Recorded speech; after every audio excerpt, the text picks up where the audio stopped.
And so we see here two types of sins in Genesis 3 and Genesis 4, and we need to try and understand the difference between the two so that we can see why is one more serious than the other. కాబట్టి ఇక్కడ మనం ఆదికాండం 3వ అధ్యాయంలోని పాపం గురించి, ఆదికాండం 4వ అధ్యాయంలోని పాపం గురించి చూస్తూ ఉన్నాం. ఎందుకు ఒక పాపము మరొక పాపం కంటే తీవ్రమైంది అనే విషయాన్ని మనం చూస్తున్నాం. The difference is this. When Eve sinned, she hurt only herself. ఈ రెండింటి మధ్య వ్యత్యాసం ఏంటంటే, హవ్వ పాపం చేసినప్పుడు తనను తానే గాయపరుచుకుంది. She died. Her contact with God was gone. దేవునితో తనకున్న సంబంధాన్ని కోల్పోయింది. Her body began to decay, her spirit died, and her soul became dark. తన శరీరం క్షీణించిపోయింది, తన ఆత్మ మరణించింది, తన ప్రాణము అంధకారంలోనికి వెళ్ళింది. When Adam sinned, he also sinned only against himself. Adam కూడా పాపం చేసినప్పుడు తనకు తానే వ్యతిరేకంగా పాపం చేసుకున్నాడు. His spirit died, mind became dark, and his body started to decay. తన ఆత్మ మరణించింది, తన బుద్ధి అంధకారంలోనికి వెళ్ళింది, తన శరీరం క్షీణించింది. Contact with God was gone. దేవునితో ఉన్న సంబంధం తొలగిపోయింది. That's the Genesis 3 type of sin. Sins where you hurt only yourself.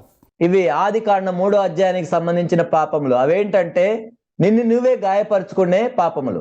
For example, you get drunk, or you're a drug addict, or you smoke cigarettes.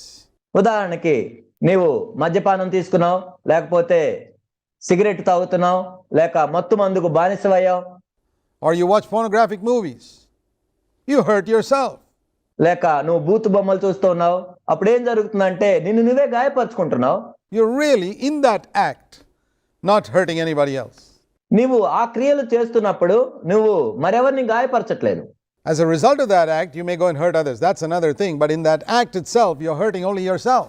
దాని పర్యవసానంగా నువ్వు వెళ్ళి వేరే వాళ్ళని గాయపరచొచ్చేమో కానీ నువ్వు ఆ క్రియలు చేస్తున్నప్పుడు మాత్రం నువ్వు వేరే వాళ్ళని ఎవరిని గాయపరచట్లేదు. But there are other sins, and that's the type we read in Genesis 4, where you hurt somebody else. కానీ వేరే రకమైన పాపాలు ఉంటాయి. ఆదికాండం 4వ అధ్యాయానికి సంబంధించిన పాపాలు. అవేంటంటే వేరే వాళ్ళని నువ్వు గాయపరుస్తున్నావు. Cain was jealous of his brother Abel and did something to harm him, hurt him. కయీను తన తమ్ముడైన హేబేలు మీద అసూయతో ఏం చేశాడంటే తన తమ్ముడికి హాని చేశాడు, గాయం చేశాడు. These are two types of sins. Let me make it clear once again. Genesis 3, where you hurt only yourself. Genesis 4, where you hurt other people. ఇవి రెండు రకాలైన పాపములు. మరొకసారి నేను స్పష్టంగా చెప్తున్నాను. ఆదికాండం 3వ అధ్యాయంలోని పాపములు ఏంటంటే నిన్ను నువ్వే గాయపరచుకునేవి. ఆదికాండం 4వ అధ్యాయంలోని పాపములు ఏంటంటే నువ్వు ఇతరులను గాయపరిచేవి. It says here that Cain was angry with Abel.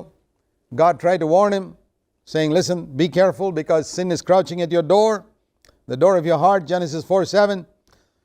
But you must master it.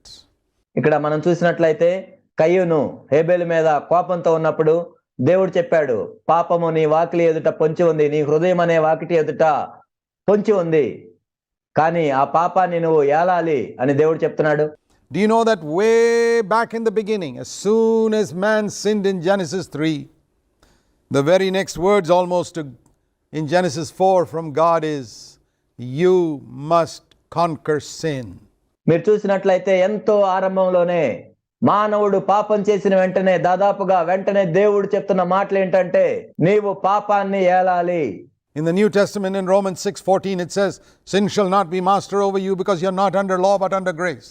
క్రొత్త నిబంధనలో కూడా రోమా 6:14లో మనం చూస్తాం, మీరు కృపకే కానీ ధర్మశాస్త్రముకు లోనైన వారు కాదు కనుక పాపము మీ మీద ప్రభుత్వము చేయదు. But that was God's desire described here in Genesis 4:7. Do you know what God's desire is for you, my friend? దేవుని యొక్క ఆకాంక్షను మనం చూస్తూ ఉన్నాం ఆదికాండము 4:7లో. నా ప్రియ స్నేహితుడా, నీ ఎడల దేవుని యొక్క ఆకాంక్ష ఏంటో తెలుసా మీకు? That you should master sin, that you should conquer it. And that's not a New Testament message, it's in Genesis 4:7. You must master it. నీవు పాపాన్ని ఏలాలి. అది క్రొత్త నిబంధన సందేశం మాత్రమే కాదు, ఆదికాండం 4:7లో కూడా మనం దీన్ని చూస్తూ ఉన్నాం. Sin is crouching at your door, waiting to possess you like a tiger sitting outside your door. నీవు పాపాన్ని ఏలాలి. పాపము నీ వాకిలి ఎదుట పొంచి ఉంది, ఒక పులి వలె కాచుకొని ఉంది. His desire is for you to have you, నీ మీద వాంఛ కలిగి ఉంది, but you must master it. కానీ దాన్ని నువ్వు ఏలాలి. Of course, under the old covenant, they could not master it పాత నిబంధన క్రింద ఉన్న వాళ్ళు దాన్ని ఏలలేరు. because the Holy Spirit had not come to dwell within man. ఎందుకంటే మానవుని లోపల నివసించటానికి పరిశుద్ధాత్ముడు అనుగ్రహించబడలేదు. అప్పుడు It is impossible to master sin till the Holy Spirit comes to dwell within man. మానవంలోనికి పరిశుద్ధాత్ముడు వచ్చి సహవాసం చేయకుండా పాపం మీద జయం పొందటం అనేది అసాధ్యం. And that happened only on the day of Pentecost. కేవలం పెంతెకోస్తు దినాన మాత్రమే ఈ విధంగా జరిగింది. That's when grace came through Jesus Christ ఆ విధంగా యేసుక్రీస్తు ప్రభు ద్వారా కృప అనుగ్రహించబడింది. that enables us to overcome. ఆ విధంగా మనం పాపం మీద జయము సాధించటానికి అనుగ్రహించబడింది. But the desire to overcome is described by God way back there in Genesis 4:7. కానీ పాపం మీద విజయం సాధించాలనే కోరికను దేవుడు ఆదికాండం 4:7లోనే వ్యక్తపరిచాడు. But Cain didn't listen. He didn't respond. కానీ కయ్యూను దేవుని చెప్పిన మాటలు వినలేదు, ఆ మాటలకు స్పందించలేదు. And he got angry. This anger was seen on his face. You know, a man's heart is very often visible on his face. ఆ తర్వాత ఆయన ఎంతో కోప్పడ్డాడు, తన ముఖంలోనే అది కనపడింది. మనం చూసినట్లయితే మానవుని యొక్క హృదయం తన ముఖంలోనే కనపడుతుంది. This is the first question. The Lord asked Cain, "Why are you angry, Cain?" Verse 6. "Why is your face fallen?" దేవుడు కయ్యూను అడిగిన మొట్టమొదటి ప్రశ్న, కయ్యూను నువ్వెందుకు అంత కోపంగా ఉన్నావు? ఎందుకు నీ ముఖాన్ని చిన్నబుచ్చుకున్నావు? Why is your face dark? Why isn't it bright? 6వ వచనంలో దేవుడు అడుగుతున్నాడు, ఎందుకు నీ ముఖం వెలిగిపోవట్లేదు? If your heart is clear, your face will be bright.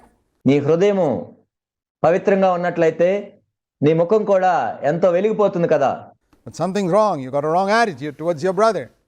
ఏదో తప్పు ఉంది, నీ సహోదరుని పట్ల నువ్వు తప్పుడు వైఖరిని కలిగి ఉన్నావు. And the Lord pulled that up and said, "Be careful, because if you don't watch this, this is going to go from bad to worse." దేవుడు చెప్పాడు, నీవు ఇక్కడ మెలకుగా లేనట్లయితే నీ పరిస్థితి ఇంకా ఎంతో దారుణంగా దిగజారిపోతుంది. It's already bad, Cain. In your heart attitude towards Abel, I see something. హేబేలు పట్ల నీ హృదయంలోని వైఖరి ఇప్పుడే ఎంతో చెడ్డగా ఉంది, నేను చూశాను దాన్ని. But it's going to get worse if you don't deal with it. కానీ ఆ విషయంలో నువ్వు సరి చేసుకున్నట్లయితే ఇంకా ఎంతో దౌర్భాగ్యమైన పరిస్థితికి వెళ్ళిపోతావు. Because sin wants to master you. ఎందుకంటే పాపము నీ మీద విజయం సాధించాలని కోరుకుంటుంది. Cain didn't listen. He went and killed Abel. కానీ కయ్యూను ఆ మాటలు ఏమి వినిపించుకోకుండా వెళ్ళి హేబేలును చంపేశాడు. And the Lord asked him again, Where's your brother? అప్పుడు దేవుడు కయ్యూను మరలా అడిగాడు, నీ తమ్ముడైన హేబేలు ఎక్కడ? He said, "I don't know. My brother's keeper. He goes and tells a lie to God."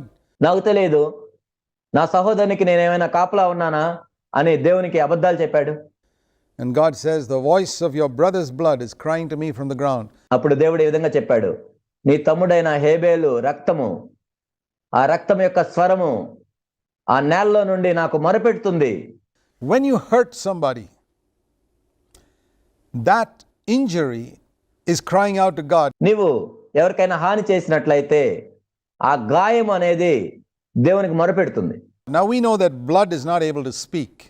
If your blood spills on the ground, the blood cannot speak. మనకు తెలుసు రక్తము మాట్లాడలేదు. ఒకవేళ నీ రక్తమే నేల మీద పడింది అనుకోండి, ఆ రక్తమే మాట్లాడలేదు. In language that man can hear, but that blood can speak in a language that God can hear. ఆ రక్తము మానవునికి అర్థమయ్యే భాషలో మాట్లాడలేదు, కానీ దేవునికి అర్థమయ్యే భాషలో మాట్లాడగలదు. That's what we read here. అదే మనం ఇక్కడ చదువుతున్నాం. In Genesis chapter 4, we read in verse 10, the Lord says to Cain, "The voice of your brother's blood is crying to me from the ground." ఆదికాండము 4:10లో దేవుడు ఈ విధంగా చెప్తున్నాడు కయ్యూనుతో, నీ తమ్ముని రక్తము యొక్క స్వరము నేలలో నుండి నాకు మొరపెట్టుచున్నది.